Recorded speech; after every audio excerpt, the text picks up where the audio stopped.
ورحمة الله وبركاته. إن الحمد لله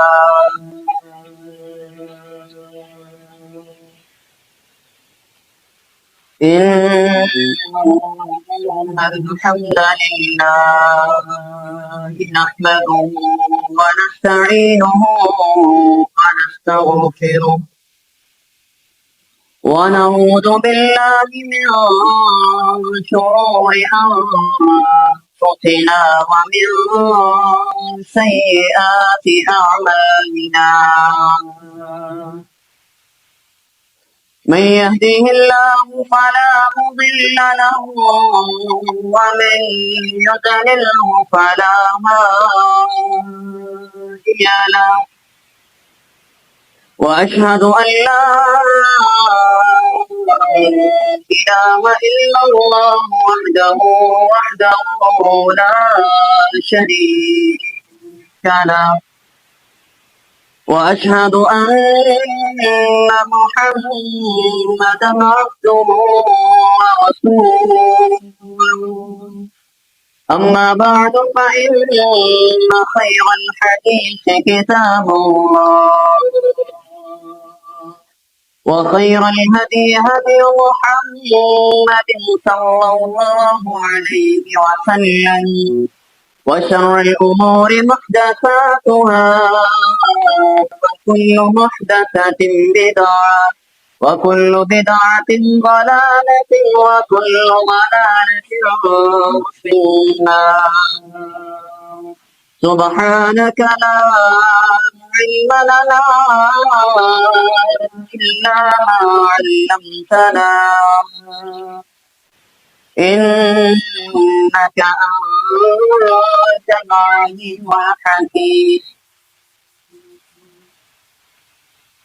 يا أيها الناس اتقوا ربكم الذي خلقكم من نفس واحدة وخلق منها زوجها وبث منهما رجالا كثيرا ونساء. واتقوا الله الذي تساءلون به والأرحام إن الله كان عليكم رقيبا. يا أيها الذين آمنوا اتقوا الله حق تقاته ولا تموتن إلا وأنتم مسلمون. يا أيها الذين آمنوا اتقوا الله وقولوا قولا سديدا يصلح لكم أعمالكم ويغفر لكم ذنوبكم ومن يطع الله ورسوله فقد فاز فوزا عظيما. اللهم صل على محمد وعلى آل محمد كما صليت على إبراهيم وعلى آل إبراهيم إنك حميد مجيد. اللهم بارك على محمد وعلى آل محمد كما باركت على إبراهيم وعلى آل إبراهيم إنك حميد مجيد. رب زدني علما رب زدني علما رب زدني فهما. اللهم طهر قلبي من النفاق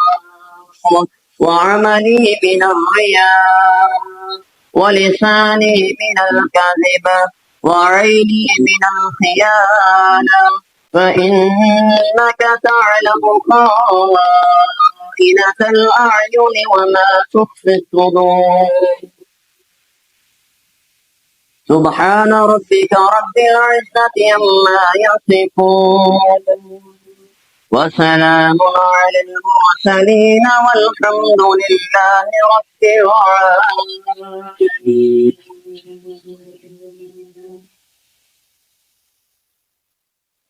ہر قسم کی حمد و ثنا بزرگی کی بریائی بڑھائی، تسبیحات، تمجیدات، تکبیرات و تحلیلات بادشاہی اور شہنشاہی کے لائق صرف اور صرف اللہ تبارک و تعالی کی ذات خاص ہے۔ لاکھوں کروڑوں بے حدوں حساب درود و سلام ہو امام الانبیاء، امام الکائنات، امام القبلتین، جن کو ان تمام جہانوں کے لیے ہادی اور رہنما بنا کر بھیجا گیا، آپ کے اور میرے پیر و مرشد جناب محمد رسول اللہ صلی اللہ علیہ وسلم کی ذات پر کروڑوں رحمتیں ہوں، برکتیں ہوں صحابہ کرام رضوان اللہ علیہم اجمعین، تابعین، تبع تابعین، ائمہ محدثین کی ذات پر کہ جن کی بے شمار قربانیوں کے بعد یہ دین اسلام ہم تک پہنچا ہے۔ اللہ تبارک و تعالی ان کی قربانیوں کو قبول فرمائے اور جنت کے باغات میں اللہ تعالیٰ ان کو باغیچہ عطا فرمائے۔ عزیز بھائیو اور ساتھیو، اللہ تبارک و تعالی قرآن میں بیان فرماتے ہیں، یا ایہا الذین آمنوا کتب علیکم الصیام کما کتب علی الذین من قبلکم لعلکم تتقون، کہ اے ایمان والو، کتب علیکم الصیام، اللہ تبارک و تعالی نے تم پر روزوں کو فرض کیا ہے، کما کتب علی الذین، جیسا کہ تم سے پہلے لوگوں پر اللہ تبارک و تعالی نے روزوں کو فرض کیا تھا، لعلکم تتقون، روزوں کی فرضیت کا مقصد یہ ہے، مطلب یہ ہے کہ تمہارے دلوں کے اندر جو ہے تتقون، اللہ تبارک و تعالی کا خوف اور تقوی پیدا ہو جائے۔ عزیز بھائیو اور ساتھیو، اللہ تبارک و تعالی کا بڑا احسان ہے، بڑا کرم ہے ہم لوگوں پر کہ آج کے اس گئے گزرے دور کے اندر، نفسا نفسی کے دور کے اندر، اللہ تبارک و تعالی نے ایک بار پھر ہمیں اپنے گھر کے اندر جمع فرمایا، اور اللہ رب العزت کا یہ بڑا احسان ہے، بڑا کرم ہے کہ اللہ رب العزت نے ایمان کی حالت میں ایک بار پھر ہمیں رمضان المبارک کا مہینہ عطا فرمایا ہے۔ اللہ تبارک و تعالی سے دعا کرتے ہیں کہ اللہ تعالی ہمیں نیکیاں کرنے کی، روزے رکھنے کی، قرآن پڑھنے کی توفیق عطا فرمائے، اور زیادہ سے زیادہ اس مہینے کی جو رحمتیں ہیں، جو برکتیں ہیں، ان کو سمیٹنے کی اللہ تبارک و تعالی ہمیں توفیق عطا فرمائے۔ عزیز بھائیو اور ساتھیو، رمضان کے حوالے سے سب سے پہلے ہمیں چاہیے کہ ہم اپنی نیت کو درست کر لیں۔ اگر ہم اپنی نیت کو درست کر لیں گے تو ہمارا دل جو ہے وہ زرخیز زمین کی طرح ہو جائے گا، کہ جس پر اللہ تبارک و تعالی کی رحمت کی بارش ہوتی ہے، اور اس بارش کے ذریعے سے اس زمین میں بے شمار جو ہے وہ پودے پیدا ہوتے ہیں، نمودار ہوتے ہیں، اور کسان جو ہے ان سے جو ہے وہ مال حاصل کرتا ہے، سکون حاصل کرتا ہے۔ اسی طرح اس کے مد مقابل اگر دیکھ لیا جائے تو ایک بنجر زمین ہوتی ہے، جس پر اللہ تبارک و تعالیٰ کی طرف سے جتنی مرضی بارش آ جائے، یا وہاں پر آپ جو ہے وہ زمینی پانی چھوڑ دیں، آپ نہروں کا پانی وہاں پر چھوڑ دیں، لیکن باوجود اس کے کہ وہ زمین بنجر ہے، بنجر ہونے کی وجہ سے اس زمین پر ایک بھی پودا پیدا نہیں ہوتا۔ تو اپنے دل کو جو ہے وہ نرم کیجئے، اپنی نیت کو درست کیجئے، تاکہ اللہ تبارک و تعالیٰ نے یہ جو رمضان کی برسات ہم پر نازل کرنی ہے، یہ برسات ہمارے سینوں پر نازل ہو، ہمارے سینوں کے اوپر، ہمارے دلوں کے اوپر جو ہے نیکیوں کے پودے پیدا ہوں، اس پودوں کے ذریعے اللہ تبارک و تعالیٰ ہمیں جنت الفردوس عطا فرمائے۔ عزیز بھائی اور ساتھیو، رمضان کے حوالے سے ایک شاعر نے کیا خوب لکھا ہے، اے ماہ رمضان، اے رب کے مہمان، تیرا آنا مبارک ہو، اے ماہ رمضان، اے رب کے مہمان، تیرا آنا مبارک ہو، رکھیں گے روزے پڑھیں گے قرآن تیرا آنا مبارک ہو تو رحمت کا مہینہ ہے تو بخشش کا خزینہ ہے جھڑ جائیں گے گناہ بڑھیں گی نیکیاں تیرا نام مبارک ہو اے ماہ رمضان رب کے مہمان تیرا نام مبارک ہو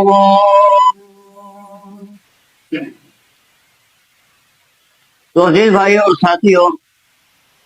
کتب علیکم الصیام کما کتب علی الذین، اللہ تبارک و تعالی بیان فرماتے ہیں کہ تم پر رمضان المبارک کے روزوں کو فرض کیا گیا ہے۔ اللہ تبارک و تعالی یہاں پر ہمیں یہ تسلی دے رہے ہیں کہ یہ فرضیت صرف تم پر ہی نہیں ہے، کما کتب علی الذین، تم سے پہلے بھی جو لوگ گزرے ہیں اللہ تبارک و تعالی نے ان پر بھی رمضان مبارک کے روزوں کو فرض کیا ہے۔ روزوں کی فرضیت کا مقصد کیا ہے؟ لعلکم تتقون، تاکہ تمہارے دلوں کے اندر اللہ تبارک و تعالی کا خوف پیدا ہو جائے، اللہ کا ڈر پیدا ہو۔ عزیز بھائیو اور ساتھیو، روزہ کسے کہا جاتا ہے؟ محدثین نے روزے کی تعریف کچھ اس طرح بیان کی ہے: الامساک عن الاکل والشرب والجماع الى طلوع الشمس الى طلوع الشمس غروب الشمس۔ وہ بیان فرماتے ہیں کہ هو الامساک عن الاکل والشرب، اپنے آپ کو کھانے سے روک دینا، پینے سے روک دینا، والجماع، اپنی بیوی کے قریب جانے سے اپنے آپ کو روکنا، کب تک؟ الی طلوع الشمس، سورج کے طلوع ہونے سے لے کر غروب ہونے تک جو ہے وہ اپنے آپ کو کھانے سے روکنا، پیاس سے روکنا، پیاس برداشت کرنا، پانی سے روکنا اور جماع سے اپنے آپ کو روکنا، اس چیز کا نام روزہ ہے۔ عزیز بھائیو اور ساتھیو، آج کے خطبہ جمعۃ المبارک میں چند مسائل کے بارے میں گفتگو کی جائے گی کہ وہ کون سے اعمال ہیں جن کو اختیار کر لینے کی وجہ سے انسان کا روزہ جو ہے وہ باطل ہو جاتا ہے، اور وہ کون سے ایسے اعمال ہیں جن کو اختیار کر لیا جائیں گے انسان کے ساتھ وہ پیش آ جائیں، ان سے روزہ باطل نہیں ہوتا۔ سب سے پہلے تو یہ یاد رکھیے، اگر کوئی شخص جان بوجھ کر کھانا کھا لیتا ہے، اسے معلوم ہے، اسے پتا ہے کہ میرا روزہ ہے، معلوم ہونے کے باوجود جان بوجھ کر وہ کوئی چیز کھا لیتا ہے یا پی لیتا ہے یا جماع کر لیتا ہے، تو ان چیزوں کے ساتھ اس کا روزہ جو ہے وہ باطل ہو جاتا ہے۔ البتہ اگر کسی شخص کو علم نہیں،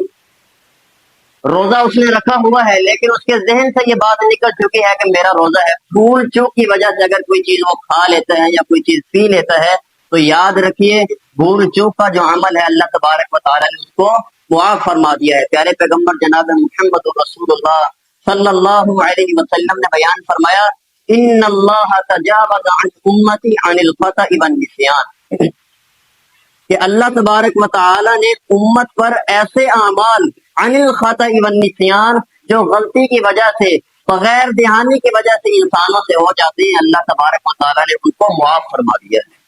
یعنی کہ اگر انسان کا یہ بھی معلوم ہو گیا کہ اگر کسی شخص نے روزہ رکھا ہو، اس کے ذہن سے یہ بات نکل گئی اور اس نے کوئی چیز کھا لی، کوئی چیز پی لی، تو اس چیز سے اس کا روزہ نہیں ٹوٹتا، بلکہ اللہ کے رسول صلی اللہ علیہ وسلم نے بیان فرمایا کہ اگر کوئی شخص روزے کی حالت کے اندر ہے اور وہ بھول جاتا ہے کہ اس کا روزہ ہے، وہ کوئی چیز بھول کے کھا جاتا ہے یا پی جاتا ہے، تو اسے پریشان ہونے کی ضرورت نہیں ہے، کیونکہ جو کچھ اس نے کھایا ہے، جو کچھ پیا ہے، اس کو اس کے رب نے کھلایا ہے۔ تو یاد رکھیے، جان بوجھ کر اگر کوئی چیز کھا لی جائے یا پی لی جائے، اس سے روزہ ٹوٹ جاتا ہے۔ اگر بے دھیانی کی وجہ سے یاد نہ رہے آپ کوئی چیز کھا لے، تو اس سے روزہ نہیں ٹوٹتا۔ اس کے بعد میرے بھائیوں، پیارے پیغمبر جناب محمد رسول اللہ صلی اللہ علیہ وسلم کا یہ عمل تھا کہ اللہ کے رسول صلی اللہ علیہ وسلم روزے کی حالت کے اندر حجامہ بھی لگوا لیا کرتے تھے۔ کہ نبی کریم صلی اللہ علیہ وسلم احتجم النبی صلی اللہ علیہ وسلم وهو صائم، کہ اللہ کے رسول صلی اللہ علیہ وسلم نے روزے کی حالت کے اندر حجامہ لگوایا اور سینگی لگوائی، لہذا معلوم ہو گیا کہ اگر روزے کی حالت کے اندر اگر کوئی شخص سینگی لگوا لیتا ہے ہجامہ کروا لیتا ہے تو اس چیز کے ساتھ انسان کا روزہ باطل نہیں ہوتا۔ اس کے بعد اگر آنکھوں میں سرما لگا لیا جائے تو اس چیز سے بھی روزہ باطل نہیں ہوتا۔ بخاری کی حدیث ہے، اکتحل رسول اللہ صلی اللہ علیہ وسلم وہو صائم، کہ اللہ کے رسول صلی اللہ علیہ وسلم نے آنکھوں کے اندر سرما لگایا اس حالت میں کہ اللہ کے رسول صلی اللہ علیہ وسلم روزے کی حالت میں تھے۔ تو یہاں سے یہ معلوم ہوا کہ اگر آنکھوں کے اندر سرما بھی لگا دیا جائے تو ان چیزوں سے روزہ باطل نہیں ہوتا۔ پھر اس کے بعد اگر انسان رات کو سو جاتا ہے یا دوپہر کے وقت سو جاتا ہے، نیند کے اندر سوئے ہوئے اگر انسان کو احتلام ہو جاتا ہے تو اس چیز سے بھی روزہ باطل نہیں ہوتا۔ حدیث ہے، پیارے پیغمبر جناب محمد رسول اللہ صلی اللہ علیہ وسلم نے بیان فرمایا، رفع القلم عن الصلاۃ، کہ 3 لوگوں پر جو ہے وہ قلم اٹھا لیا گیا ہے۔ ان میں سے ایک شخص وہ ہے جو نیند کی حالت میں ہوتا ہے، نیند کی حالت کے اندر سوئے ہوئے اگر اس سے کوئی بھی عمل ہو جاتا ہے تو اللہ تبارک و تعالیٰ اس عمل کی پکڑ اپنے بندے پر نہیں کرے۔ تو اگر نیند کی حالت کے اندر رات کے وقت یا دوپہر کے وقت اگر کوئی شخص آرام کرے اور اس کو احتلام ہو جائے تو اس چیز سے بھی جو ہے وہ روزہ نہیں ٹوٹتا۔ اگر خواتین کے مسائل کی طرف دیکھ لیا جائے، اگر خواتین کو حیض یا نفاس کا خون جاری ہو جائے، جو کہ عورت کے ساتھ یہ مخصوص مسائل ہوتے ہیں، جب یہ عمل خواتین کے ساتھ جاری ہو جائے اس وقت جو ہے عورتیں نہ نماز پڑھیں گی اور نہ روزہ رکھیں۔ اس حالت کے اندر عورتوں پر نماز پڑھنا بھی جائز نہیں، لم تصلی ولم تصل، اس حالت کے اندر نہ وہ نماز پڑھ سکتی ہیں اور نہ وہ روزہ رکھ سکتی ہیں۔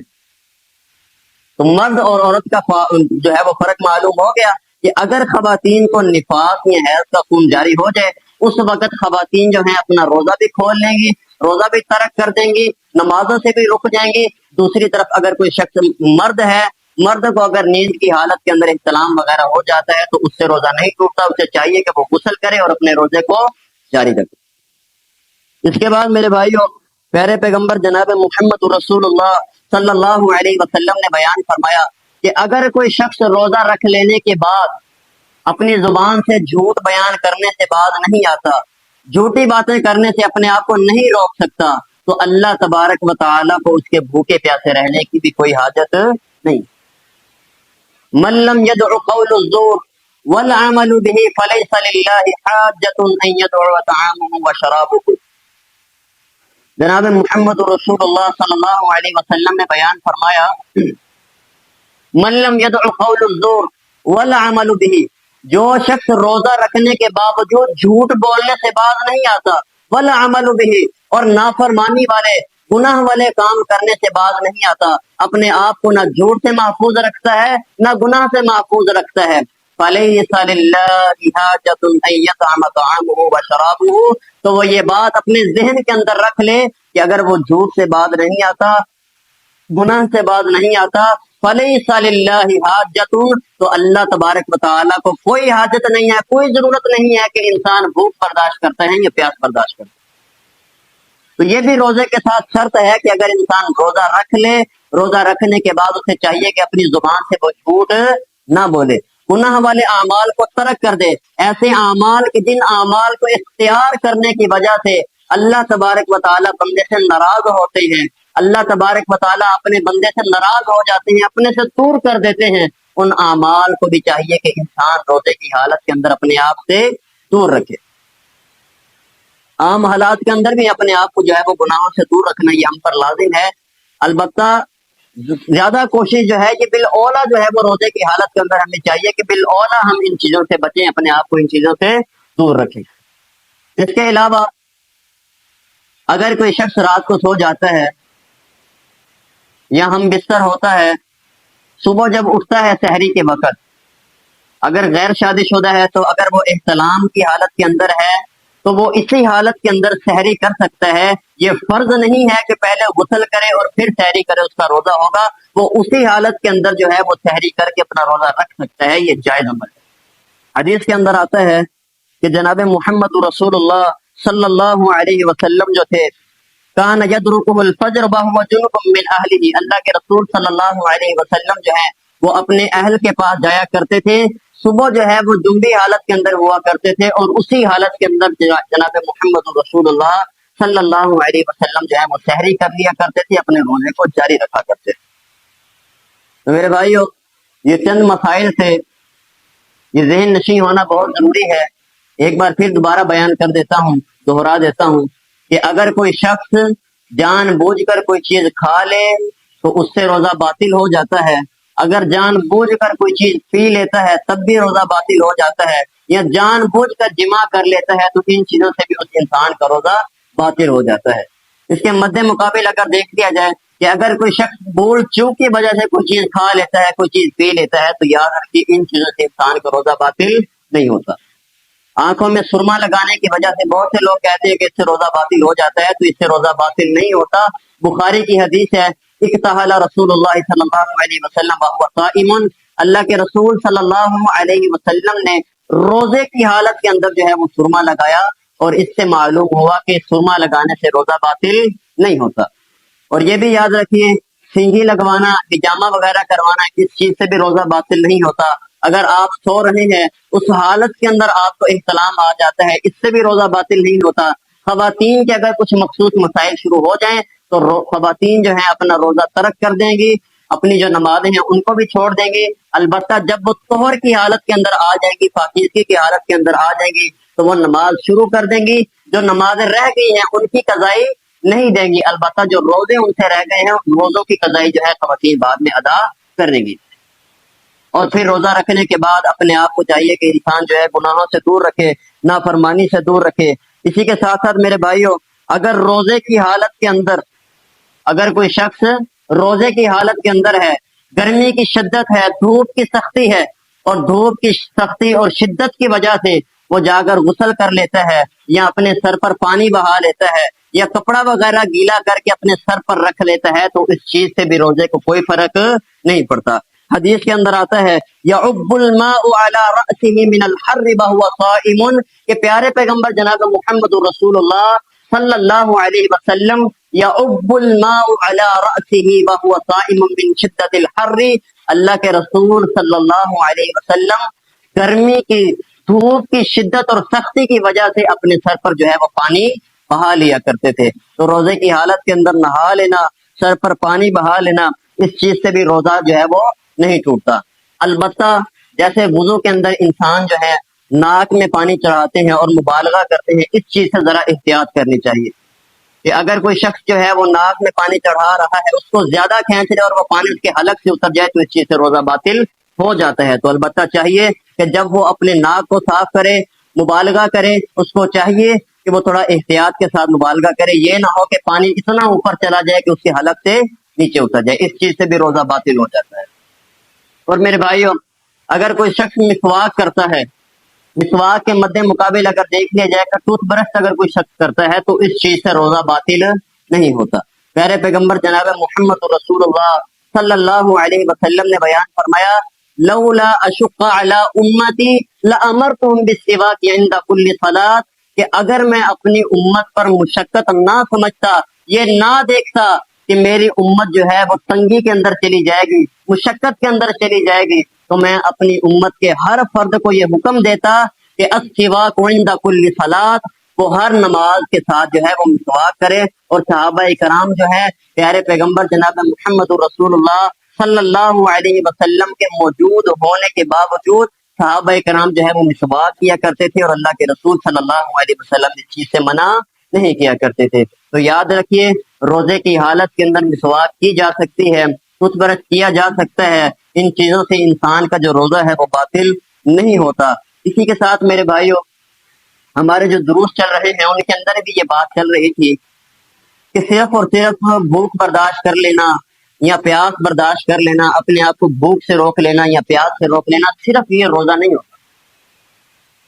میرے بھائیوں، آنکھ کا بھی روزہ ہوتا ہے، ہمارے ہاتھ کا بھی روزہ ہے، ہمارے پاؤں کا بھی روزہ ہے، جسم کے ہر عضو کا روزہ ہوتا ہے۔ آنکھ کا روزہ کیا ہے کہ ہم روزہ رکھیں، جب ہم روزہ رکھ لیں، روزہ رکھنے کے بعد اس آنکھ کا غلط استعمال نہ کریں۔ اکثر لوگ ہوتے ہیں کہ وہ روزہ رکھنے کے بعد جو ہے اپنا ٹائم سپینڈ کرنے کے لیے، وقت گزارنے کے لیے